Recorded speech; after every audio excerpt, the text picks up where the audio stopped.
구약성경 587쪽 열왕기하 15장 5절 말씀 우리 다 같이 한 목소리로 합독하겠습니다. 시작. 여호와께서 왕을 치셨으므로 그가 죽는 날까지 나병 환자가 되어 별궁에 거하고 왕자 요담이 왕궁을 다스리며 그 땅의 백성을 치리하였더라. 아멘. 오늘 본문은 왕이지만 나병 환자가 되어서 별궁에 갇힌 우시아의 이야기입니다. 이 본문에 들어가기 전에 먼저 왕이 없다는 것이 무엇을 의미하는지 한번 생각해 보겠습니다. 구한말 조선은 미국을 두고 왕이 없는 나라, 야만국이라고 불렀습니다. 당시 사람들에게는 왕 없는 나라는 질서 없는 나라, 근본이 없는 나라로 보였기 때문에 그랬는데, 실제로 왕이 없다는 것은, 왕정 국가에서 왕이 없다는 것은 정치적, 사회적으로 큰 혼란을 뜻하는 것이죠. 오늘날 우리는 민주주의 사회에 살고 있으니까 왕이 없어도 나라가 잘 굴러가는 것을 당연하게 여겨요.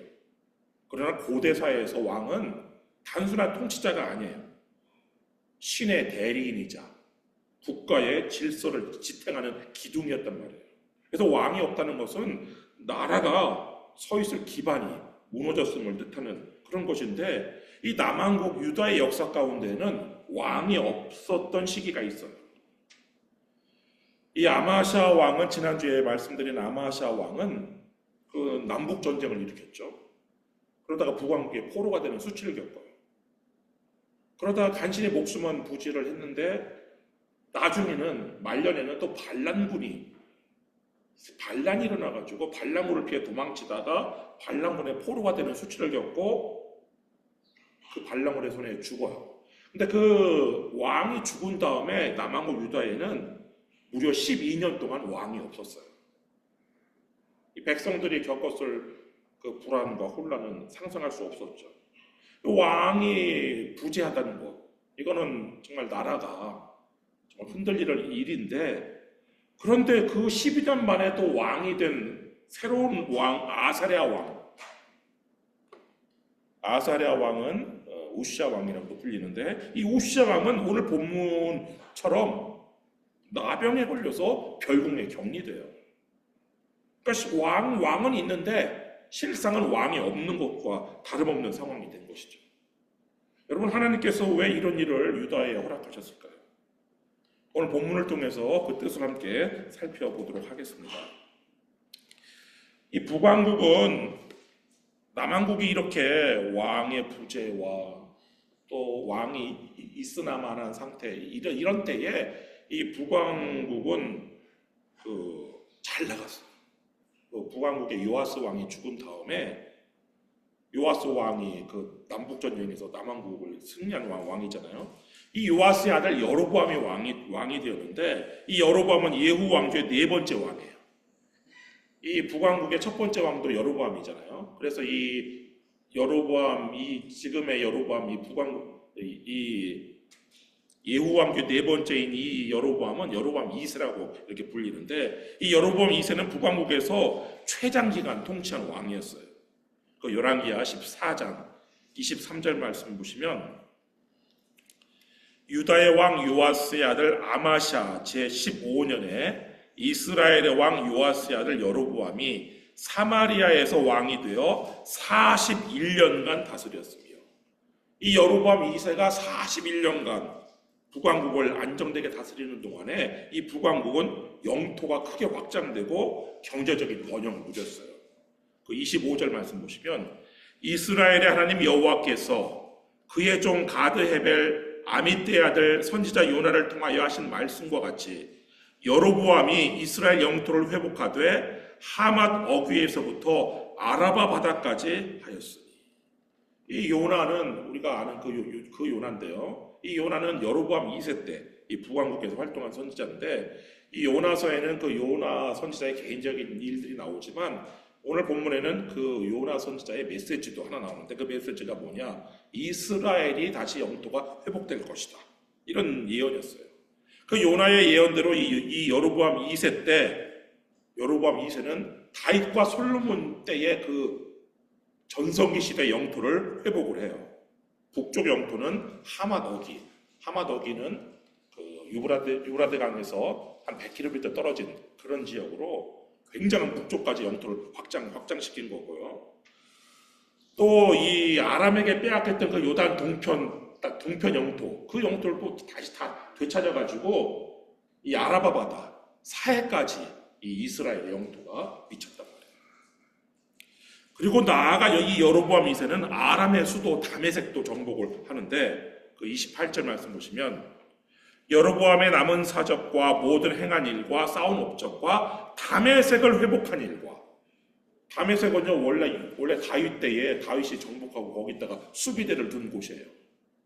다메섹을 회복한 일과 이전에 유다에 속하였던 하맛을 이스라엘에 돌린 일은 이스라엘 왕 역대지략에 기록되지 아니하였느냐. 그러니까 이 여로보암 2세는요 다윗과 솔로몬 시대 영광을 재현했어요. 참 아이러니하게도 남왕국의 왕 아마샤가 꿈꾸었던 그 다윗 시대의 영광을 이 북왕국의 여로보암 2세가 재현을 했어요. 근데 다윗 시대와 중요한 차이가 있었는데 그건 뭐냐? 다윗 때에는 나라 안에 정의와 공의가 있었어요. 사무엘하 8장 15절 말씀 보면 다윗이 온 이스라엘을 다스려 다윗이 모든 백성에게 정의와 공의를 행할세. 그런데 이 여로보암 2세 때에는 정의와 공의는 실종되고 불의와 불법이 판을 쳤어요. 그래서 아모스 선지자가 이때 활동한 아모스 선지자가 이스라엘 왕과 백성들에게 이렇게 외치는 거예요. 아모스 5장 7절부터 24절 말씀 보면 정의를 순쑥으로 바꾸며 공의를 땅에 던지는 자들아. 이건 왕도 되고 신하들도 되고 귀족들도 되고 백성들도 되는 거예요. 오직 정의를 물같이 공의를 마르지 않는 강같이 흐르게 할지어다. 그렇게 외쳤단 말이에요. 그런데 아모스 선지자의 외침에도 불구하고 이 북왕국 이스라엘은 회개하지 않아요. 여러분, 예수님께서 회개하지 않으면 회개하라 천국이 가까이 왔느니라라고 말씀하시면서 회개하지 않으면 망한다라고 얘기했는데, 그것처럼 다윗과 솔로몬 시대의 영광을 회복한 이 북왕국 이스라엘이요, 여로보암 2세가 죽은 다음에 불과 30년 만에 나라가 망해요. 한 세대도 가기 전에 나라가 망하는데, 그 30년 동안 여로보암 2세가 죽은 다음에 30년 동안 무려 6명의 왕이 교체됐어요. 그리고 대부분의 왕들이 다 반역으로 죽었어요. 반역이란 게 뭐예요? 불법, 무법. 나라가 하면 무법천지가 되는 거예요. 불의와 불법이 판을 치면요, 무법천지가 되는 거예요. 정의와 공의가 사라지면. 그렇게 북왕국은 혼란 속에 무너져갔고 마지막 호세아 왕 때 아수르에게 멸망을 당했어요. 그래서 이 북왕국의 마지막 30년은 멸망하기 직전 30년은 그냥 반역으로 점철된 역사였는데, 근데 남왕국도 이 아달랴 여왕 이후에 계속해서 반역으로 왕들이 제명해 살지 못해요.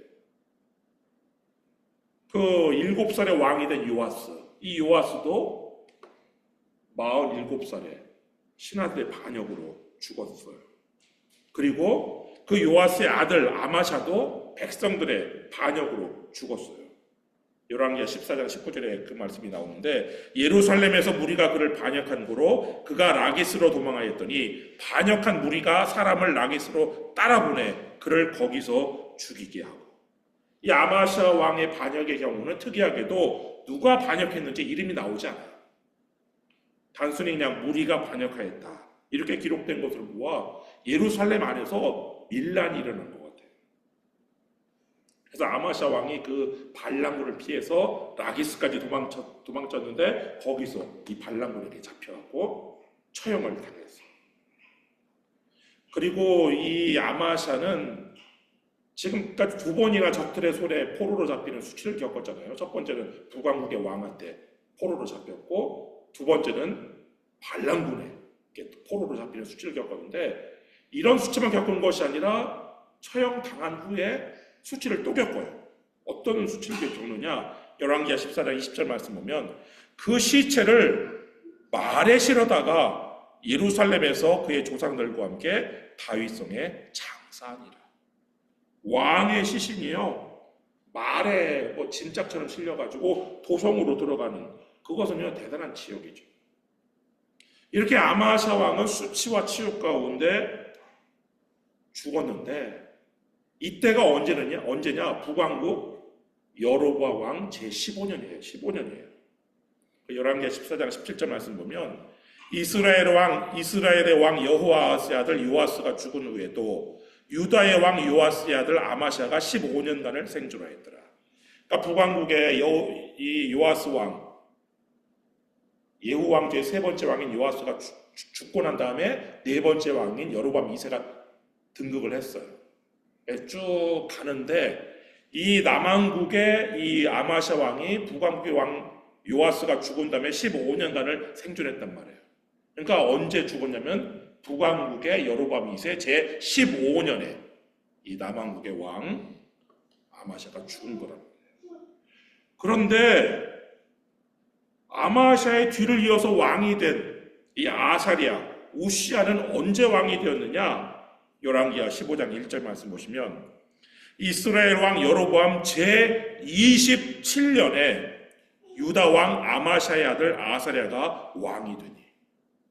그러니까 아마샤는 여로보암 제 15년에 죽었는데, 아마샤의 뒤를 이어서 왕이 된 아사랴, 우시아는 여로보암 제 27년에 왕이 되었어요. 그러니까 이 12년 동안 남왕국에는 왕이 없는, 왕의 부재가 있었단 말이에요. 왜 남왕국은 왕을 세우지 못했을까요? 12년 동안. 왕이 될 수 있는 왕자들이 북왕국의 사마리아의 볼모로 잡혀 있어요. 역대하 25장 24절 말씀 보면, 또 하나님의 전 안에서 오벳 에돔이 지키는 모든 금은과 그릇과 왕궁의 재물을 빼앗고 또 사람들을 볼모로 잡아가지고 사마리아로 돌아갔더라.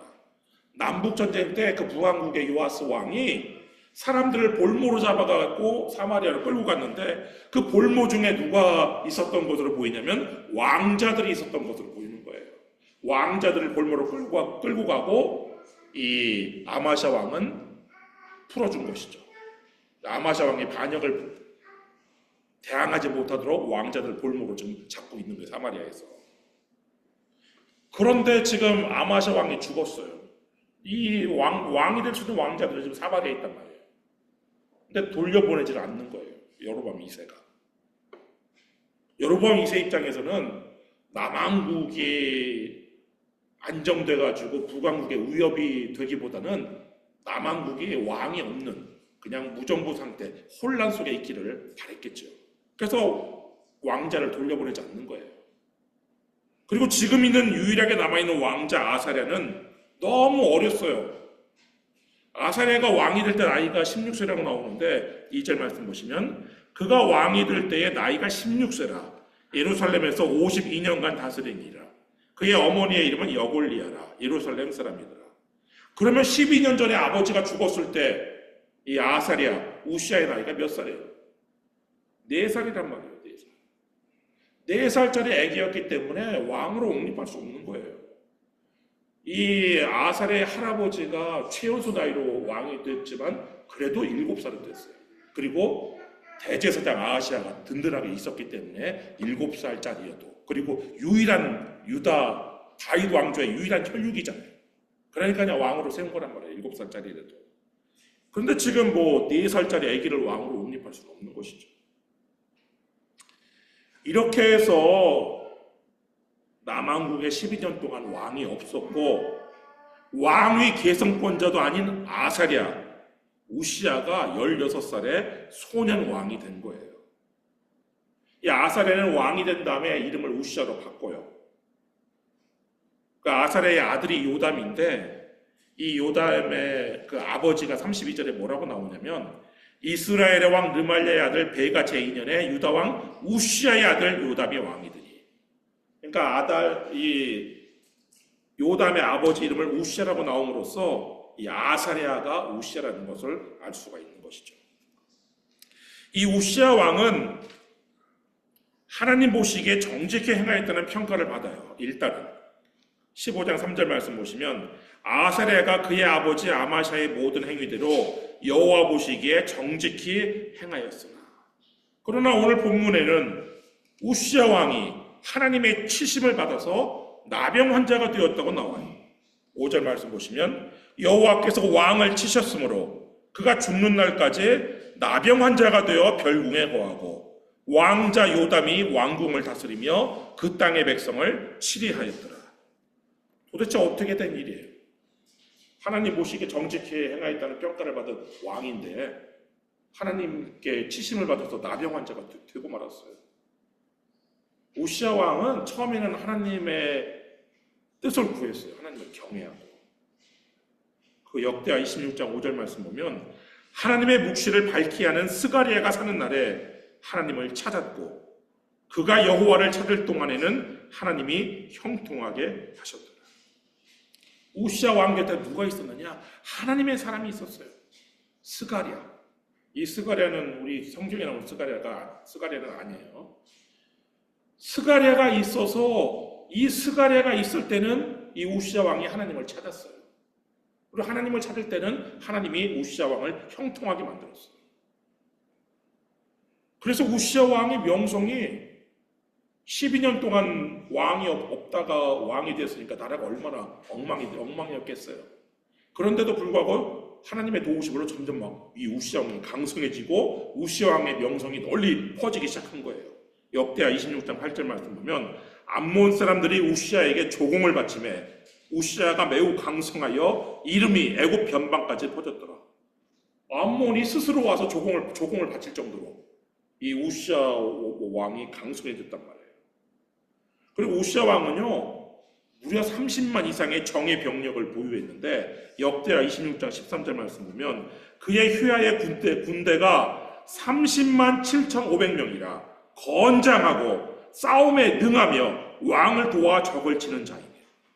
그러니까 군대가 30만 군대라도 그냥 오합지졸인 군대가 있는가 하면 30만이 넘는 군대인데 정예 병사들, 정예 군대로 30만 이상의 병력을 보유하고 있단 말이에요. 그리고 이 우시야 왕은 신무기도 막 개발을 해요. 그 역대하 26장 15절 말씀 보면 또 예루살렘에서 재주 있는 사람들에게 무기를 고안하게 하여 망대와 성곽 위에 두어 화살과 큰 돌을 쏘고 던지게 하였으니 그의 이름이 멀리 퍼짐은 기이한 도우심을 얻어 강성하여 짐이었더라. 그러니까 우시야 왕이 어떤 무기를 개발하냐면 투창기, 사람이 던지는 이런 작은 창 말고 큰 창을 기계가 던지도록 하는, 그리고 투석기, 큰 돌을 던지는 투석기를 개발했다는 거예요. 그래서 실전 배치를 했다는 거예요. 이러한 투석기는요 당시 어떤 국가도 갖지 못했어요. 아수르도 갖지 못했던 무기예요. 그리고 우리가 역사에서 투석기를 최초로 사용했다고 하는 그리스보다도 무려 300~400년 앞선 기록이에요. 이렇게 우시야 왕의 명성이 막 사방으로 널리 퍼졌어요. 근데 이렇게 우시야 왕이 강성해지고 이름이 널리 알려진 것은 모두 하나님의 기이한 도우심 때문이었는데 하나님께서는 왕이 될 수 없었던, 왕이 계승권자가 아닌 우시야를 왕으로 세우시고 우시야를 강하게 하시고 이름을 높이셨단 말이에요. 근데 이 우시야 왕도 하나님께 감사하는 마음을 잊어요. 여러분, 감사를 잊을 때 뭐가 찾아와요? 교만이 찾아와요. 우시야 왕은 자신의 힘과 자신의 지혜로 이 모든 것을 이루었다는 교만이 찾아와요. 역대하 26장 16절 말씀 보면 그가 강성하여짐에 그의 마음이 교만하여 악을 행하여 그의 하나님 여호와께 범죄하되 곧 여호와의 성전에 들어가서 향단에 분향하려 한지라. 교만은요 결국 사람을 악으로 이끌어요. 이 우시야 왕의 경우는 하나님께 악을 행하는데 하나님께서 세우신 질서를 무너뜨리는 죄를 범해요. 제사장만이 들어갈 수 있는 성전에 들어가서 제사장만이 분향할 수 있는 그 지성소 바깥에 그 분향단에서 분향을 하려고 했어요. 하나님은 고라 사건을 통해서 오직 제사장만이 아론의 자손 제사장만이 분향할 수 있다는 것을 분명히 보여주셨는데 이 우시아는 그 질서를 무너뜨리려고 했어요. 이 교만에 빠진 우시아 왕은 하나님께 세우신 법, 하나님의 질서를 우습게 알고 분향을 하려다가 대제사장의 제지를 받아요.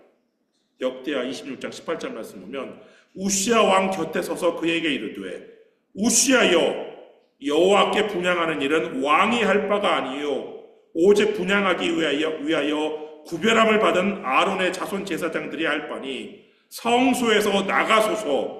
왕이 범죄하였으니 하나님 여호와에게서 영광을 얻지 못하리이다. 성소에서 나가라는 이 대제사장의 말을 들은 이 우시아 왕은 화를 벌컥 내요. 역대하 26장 19절 우시아가 손으로 향로를 잡고 분향하려 하다가 화를 내니 그가 제사장에게 화를 낼 때에 여호와의 전 안향단 곁 제사장들 앞에서 그의 이마에 나병이 생긴지라. 그때 하나님께서 우시아를 치신 거예요. 그래서 나병 환자가 되었어요. 나병 환자가 되면 어떻게 돼? 아무리 왕이라도 나병 환자가 되면 격리를 해야 되는 거예요. 역대하 26장 21절 말씀 보면 우시아 왕이 죽는 날까지 나병 환자가 되었고 나병 환자가 되매 여호와의 전에서 끊어져 별궁에 살았으므로 그의 아들 요담이 왕궁을 관리하며 백성을 다스렸더라. 죽을 때까지 별궁에 격리되었어요. 결국 우시아는 왕이었지만 제대로 왕 노릇을 할 수 없었던 것이죠.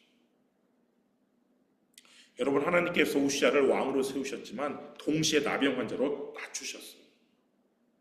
하나님은요, 우리를 높이기도 하시고 낮추기도 하시는 분이에요. 사무엘상 2장 6절 7절 말씀 보시면 여호와는 죽이기도 하시고 살리기도 하시며 스올에 내리기도 하시고 거기에서 올리기도 하시는도다.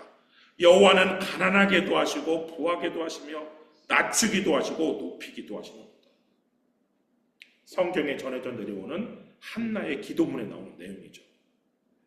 그래서 한나는 하나님 앞에서 우리의 행동과 우리의 말을 조심할 것을 말하는데 사무엘상 2장 3절 심히 교만한 말을 다시 하지 말 것이며 오만한 말을 너희의 입에서 내지 말지어다. 여호와는 지식의 하나님이시라 행동을 달아보시리이다. 여러분, 하나님께서요 우리가 하는 말 다 들으셔요. 그리고 우리가 하는 행동을 저울에 달아보세요. 그래서 우리가 겸손하게 하나님을 찾을 때는 우리를 높이시지만 우리의 마음이 높아지고 생각이 거만해지며 교만하게 행동을 할 때는 우리를 낮추신단 말이에요. 우시아는 왕으로 세움을 받았지만 결국 교만으로 또 나병 환자가 되었어요. 이 우시아는 만왕의 왕이신 하나님 앞에서 인간이 얼마나 연약한지 보여주는 거예요.